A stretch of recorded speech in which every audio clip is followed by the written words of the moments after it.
पशुपालकांनो, उष्णतेपासून करा पशुधनाचा बचाव।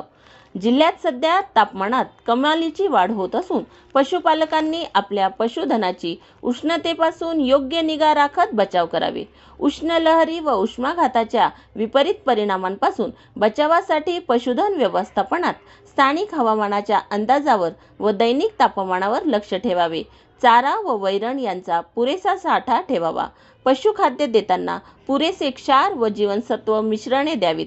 उत्पादक दुभत्या पशुधनास संतुलित आहार द्यावा। त्यांच्या सायंकाळच्या दोहणाच्या वेळा टप्प्याटप्प्यात किमान 1 तास उशिराने ठेवावे, जेणेकरून पशुधनापासून योग्य उत्पादन मिळेल।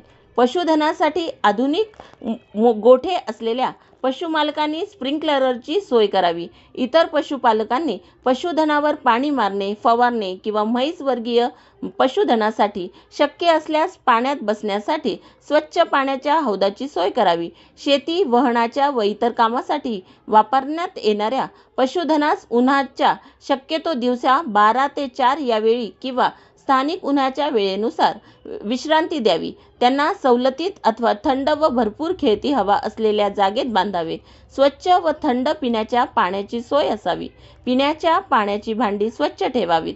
शक्यतो पिण्याच्या पाण्याचे हौद अथवा इतर सुविधा गोठ्याजवळ व सावलीत असावी। नसल्यास अशा ठिकाणी सावलीसाठी शेड उभारण्याचा प्रयत्न करावा, जेणेकरून पशुधनास थेट उन्हाचा संपर्क येणार नाही। अश्ववर्गीय पशुधनास उष्ण लहरींपासून बचावासाठी पायाकडून शरीराच्या वरील भागात थंड पाण्याचा हळूवार शिडकावा करावा।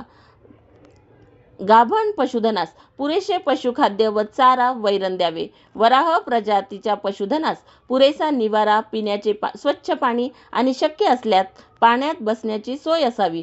कुक्कुट पक्ष्यांसाठी वातानुकूलित पक्षीगृह सर्वोत्तम असतात, तथापि ज्या पक्षीगृहांना अशी सोय नाही अशा पक्षीगृहांच्या शेडवर गवताचे आच्छादन करावे। पक्षीगृहाच्या जाळ्यांना पडदे लावून त्यावर पाणी शिंपडावे। तसेच पक्षीगृहात भरपूर खेळती हवा राहील याची दक्षता घ्यावी। पाळीव पशुधनास उन्हाच्या वेळी शक्यतो घरात ठेवावे। पशुधनाचा निवारा छतासाठी उष्णतारोधक मटेरियल वापरावे।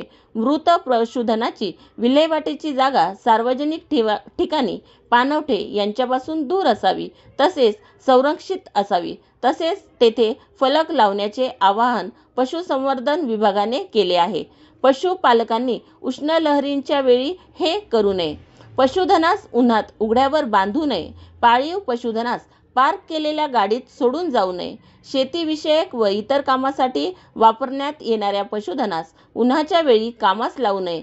पशुधनास पिण्याच्या पाण्यासाठी उन्हात दूर व फार वेळ घालवू नये, त्याची दक्षता घ्यावी। पशुधनाची गर्दी करू नये। दाटीवाटीने त्यांना बांधू नये। भर उन्हात पशुधनाची हालचाल वाहतूक करू नये।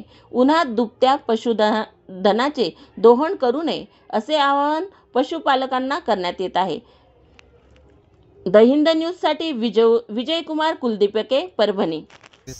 जेणेकरून त्यांचं या उन्हापासून संरक्षण होईल आणि जास्त ऊन असल्यास जमत असल्यास त्यांना त्यांच्या अंगावर पाणी वगैरे टाकावं किंवा ओले बोंदरी वगैरे टाकून हे करावे, त्याच्यावर पाणी टाकत राहावे किंवा फवाऱ्यानं बी थोडं 1-2 तासाच्या अंतरानं जर त्यांच्यावर फवारणी जर केली पाण्याची तर त्यांना उष्णघातापासून संरक्षण मिळू शकते। आणि ह्या उष्णघातामुळे आणि ह्या अशा उन्हामुळे दुभत्या जनावरांच्या उत्पन्नामध्ये बरीचशी घट होती।